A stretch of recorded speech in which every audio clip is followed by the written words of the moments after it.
The desert air quivered beneath the late morning sun, heat rolling off the sand in shimmering waves that bent the horizon like a living mirage.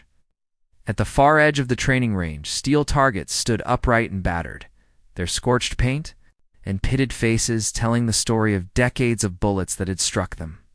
Every scar was a memory of someone who had come here to test their nerve, their patience, and their skill against distances that humbled even the best marksmen.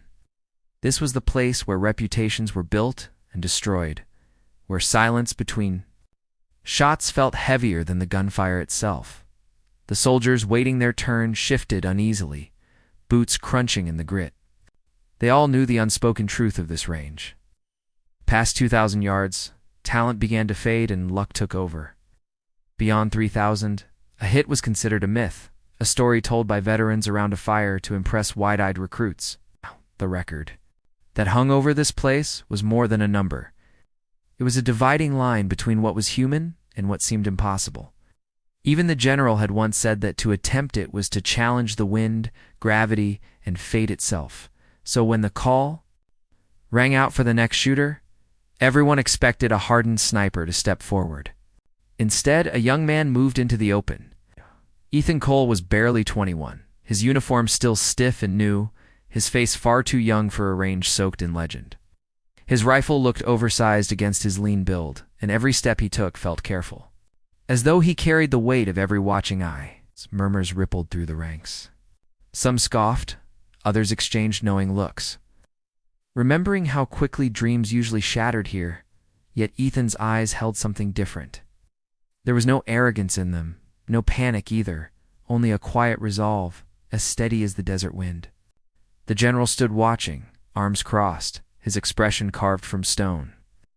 When Ethan dropped into position, the general's voice rang out, sharp and doubtful.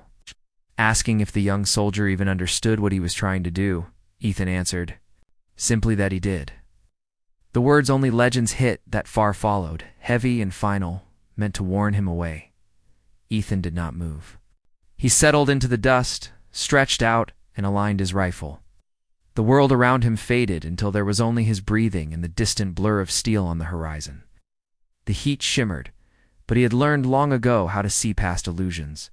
He had grown up on empty plains where shooting was not sport but survival, where every accurate shot meant food on the table. By the time he was a teenager, hitting tiny targets at impossible distances was already second nature. Those lonely fields and quiet nights had trained him far more deeply than any drill ever could. As he lay there now, he remembered his father's words about a rifle being an honest thing, giving back only what the shooter put into it. He breathed slowly, anchoring himself. The spotter murmured numbers beside him, calling out the wind, the mirage, the staggering range of 3,200 yards. A hush fell over everyone listening.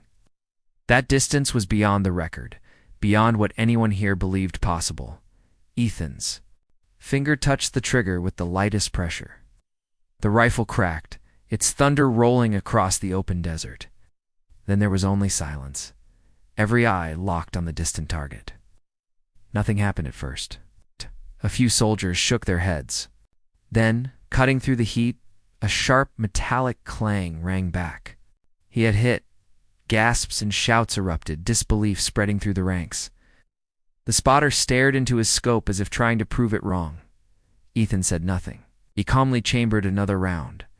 The general called out that one lucky shot did not make a legend, but even his voice had lost its certainty. The rifle fired again, and again, each time the steel answered.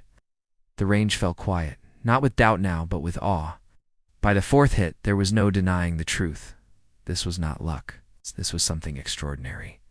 The general stepped forward, the old certainty in his eyes finally cracking as he watched the boundary of the impossible fall apart before him. Ethan rose slowly, dust clinging to his uniform. He met the general's gaze and softly repeated the words about legends. The general could not answer. In that moment, he knew he was standing in front of one.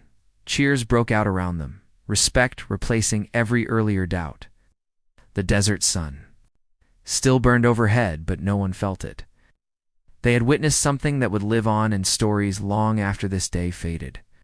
Ethan simply stood there, breathing steady, rifle warm in his hands, knowing that true legends were not born from pride, but from the quiet, honest ring of steel struck true.